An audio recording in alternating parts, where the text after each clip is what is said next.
morning, ladies and gentlemen. The topic for our debate is: this House believes that social media has a negative impact on democracy. I agree with this statement. Democracy is a form of government in which all citizens have equal rights in decision making that can change their lives. At beginning, social media was considered a win of paradise for democracy. As a communication platform, social media provides a platform for public to voice their opinions. And this is the most important element in democracy. Social media can trigger mass movement to overthrow an authoritarian government.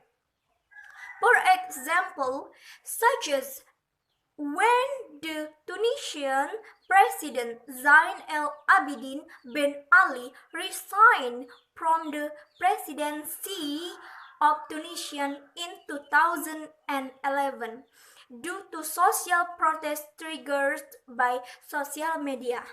And then in February 2014, the ousted president of Ukraine, Viktor Yanukovych, also became a victim of social media, triggered by mass protests in digital world. The people of Ukraine flocked to protest in the city square of Kiev. However, social media, which was initially considered a good thing for democracy, is now seen as latent threat to democracy. Why does social media spread threats to the sustainability of democracy? Hoax or fake news are the reason. We both know that the phenomenon of hoax has posed or spread a prison in the democracy that we are living now. Hoax are a way to undermine political opponents in democratic processes.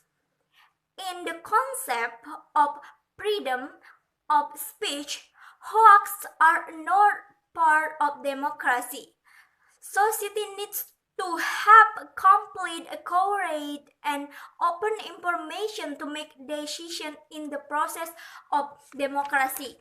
Not only did it threaten the sustainability of democracy, hoax can even threaten the territorial integrity of a country, like case in Spain.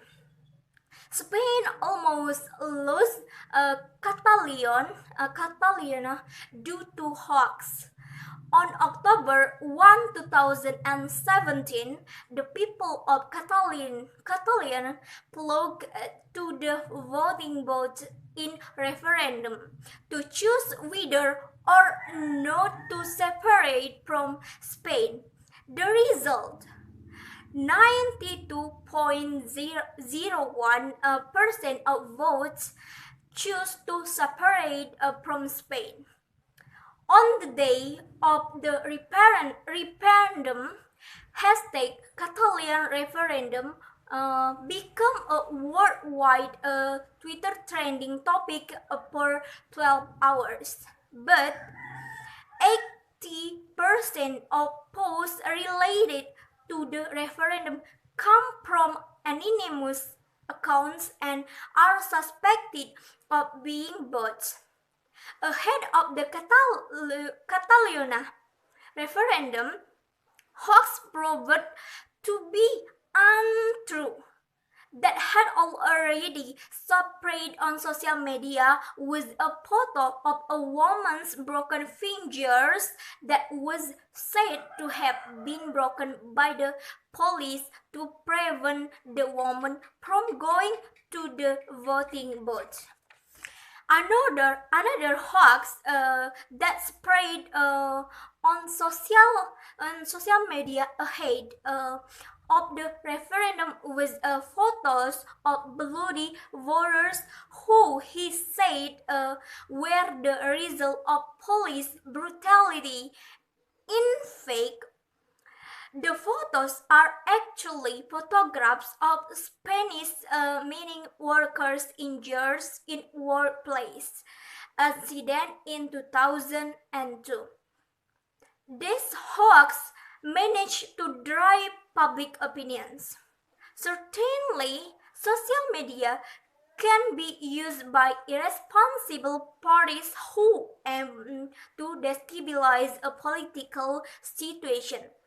So that's why we believe that social media has a negative impact on democracy.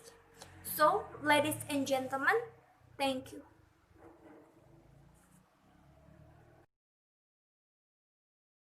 Good morning, ladies and gentlemen. The topic for our debate is this house believe that social media has negative impact on democracy.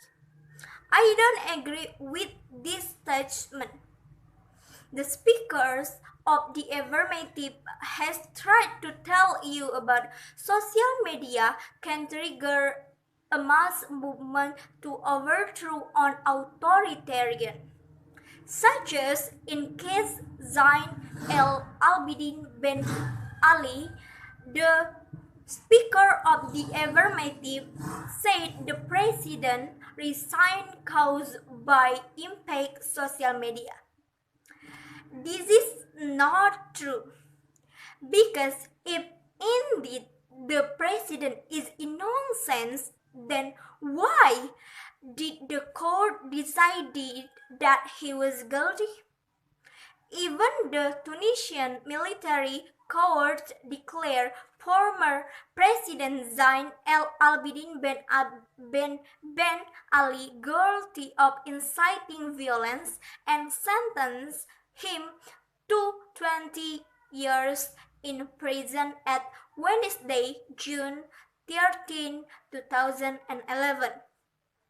As explained earlier, in a democratic country, freedom of opinion must indeed be upheld. Therefore, the media is present in providing within space and suggestion for those who want to have opinion.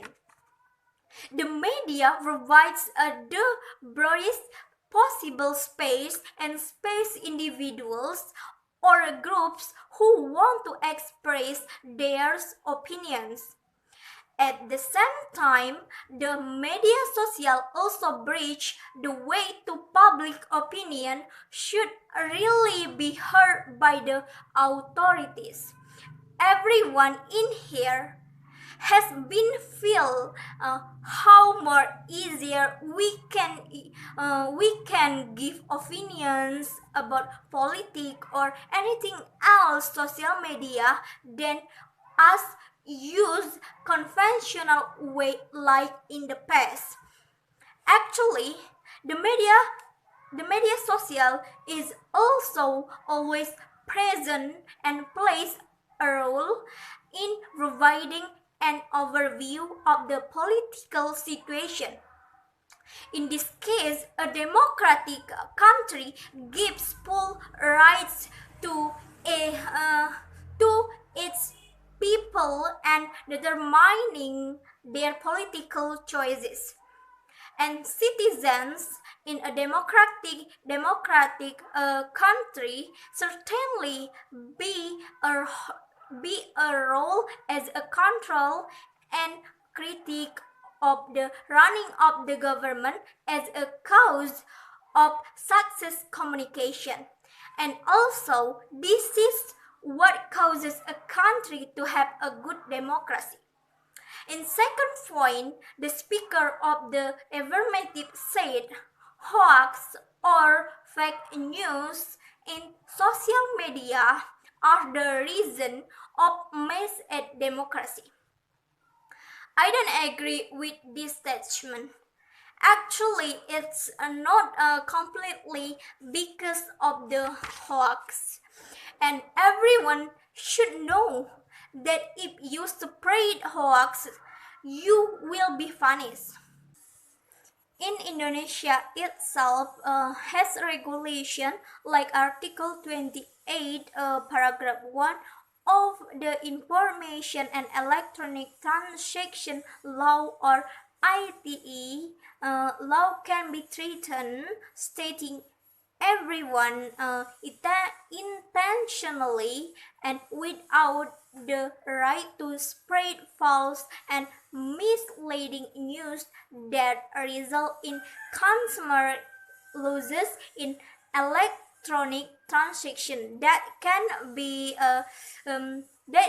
threatened with a criminal sanction based on Article 45A, paragraph 1 of Act 19 on 2016, which is sentenced to a maximum imprisonment of 6 years and or maximum fine of 1 billion rupees, such as in case of activist and ex-member of Prabowo's presidential campaign team, Ratna Sarumpait was sentenced to 2 years in prison by the South Jakarta District Court on Thursday, July 11, 2019 afternoon, for being proven to broadcast false news and deliberately causing trouble. From this case, we can see that the government has prepared everything to deal with the negative impact. So that's why I don't agree with that statement. Thank you.